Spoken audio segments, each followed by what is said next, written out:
Alright, I literally had this idea yesterday for this video, so forgive me that it's not super structured and planned out like normally, but I'm gonna go through all my stuff that I already have, and we're gonna try to repurpose as many things as possible to do a Christmas themed layout without me spending any extra money.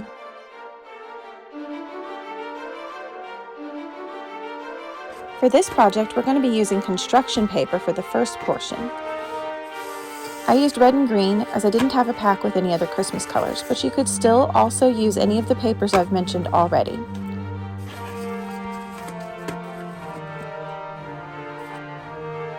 Draw a holly leaf shape on the paper. If you don't feel artistic, you can find a coloring page of a holly leaf and print it scaled down to the desired size. Cut that out and use it as a stencil to trace a leaf on your paper. Then, fold your paper and then cut out.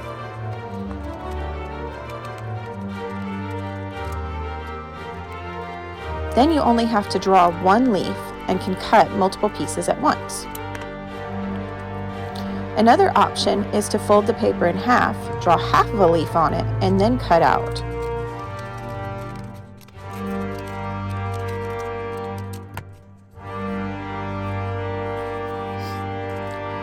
I also cut out some long strips to make a colored fringe tassel.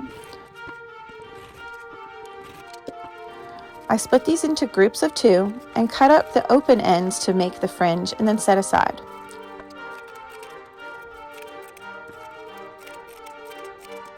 For the red paper, I'm going to make some balls. Each one requires at least 4 circles, but I opted for 5 for a more full ball. You can add more if you wish, but plan appropriately. I once again traced around a round object and then cut the circles out.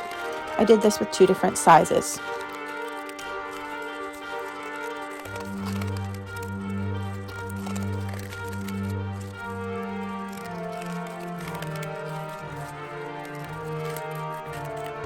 If you want, you could paint or draw on the circles with non-toxic markers or non-toxic paint.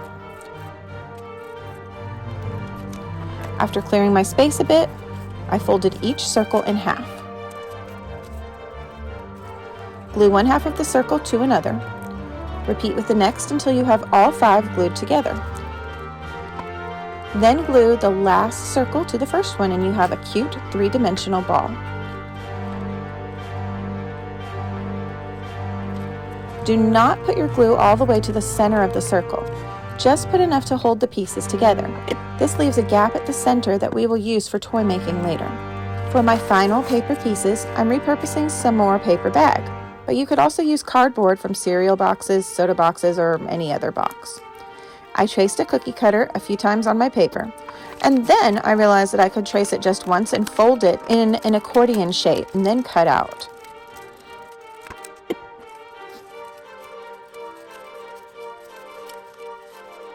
I reserved 8 for my kids to decorate after I cut them all out. I decided to decorate these with a simple squiggle around the edges of my cookies, give it a face, a belt, and buttons.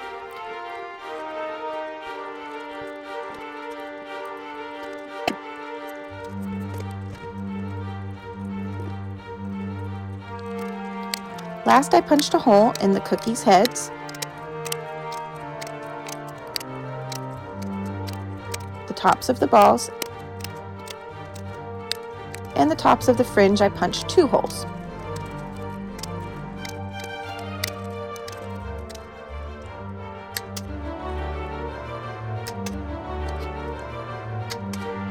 For the holly leaves, I added veins with a paint pen.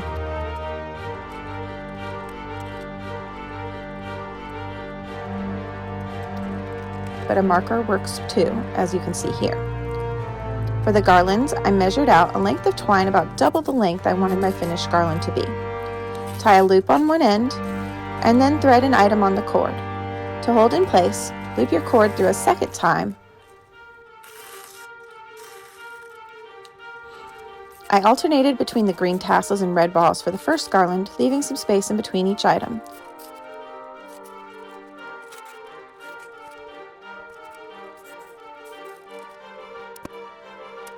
When the garland was the desired length, I made another loop and trimmed off the extra. For the second, I alternated paper cookies, tassels, and leaves, following the same process. Now for toys, I'm going to use pipe cleaners. I use straw as beads, cutting a few very small to use on the end of the pipe cleaner. Put this on your pipe cleaner about 1 inch up, then fold the pipe cleaner around the straw and twist around itself.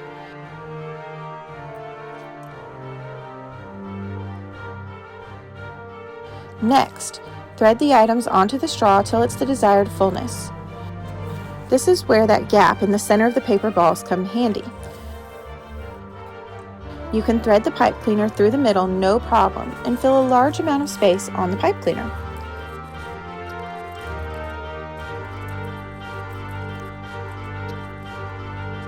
When the toy is full enough, I put the lanyard hook on the pipe cleaner, bend it down, and twist to secure.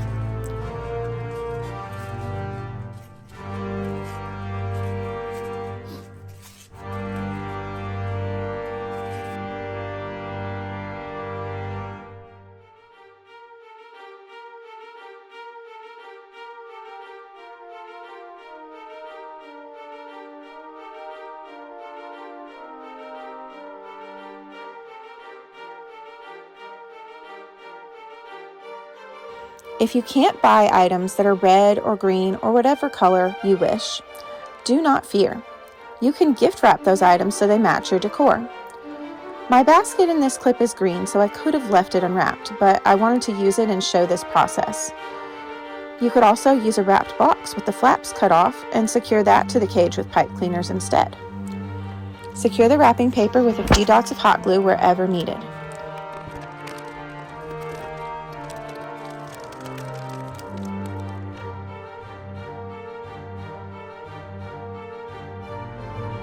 For the toys, I started with a bucket that has a spring print.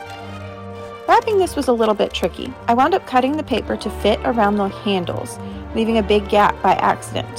To hide this, I cut some construction paper up and made a mini bow, just like we did with the paper bag. And I cut a strip to cover the gap around the top above my handle. Everything is secured with hot glue so I can peel it off when the holidays are over, or if the rats don't decide to do so themselves.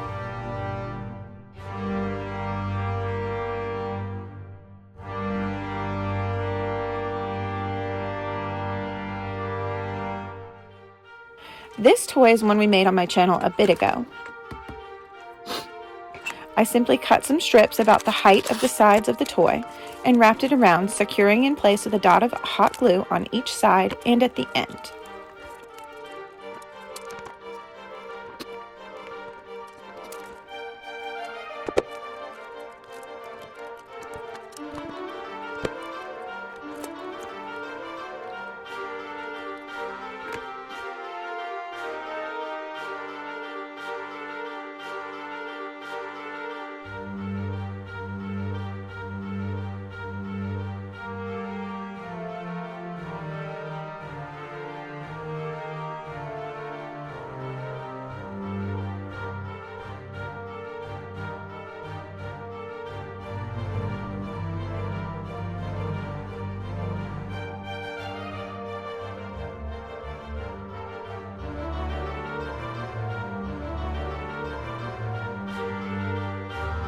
Thanks for watching.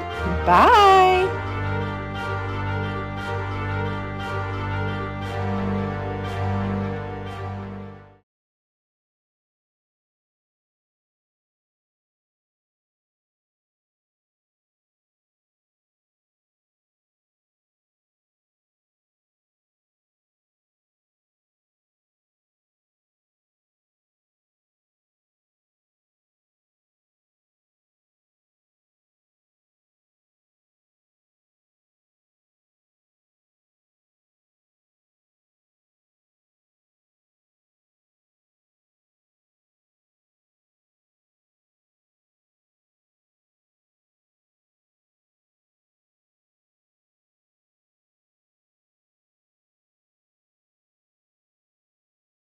Thanks for watching. Bye!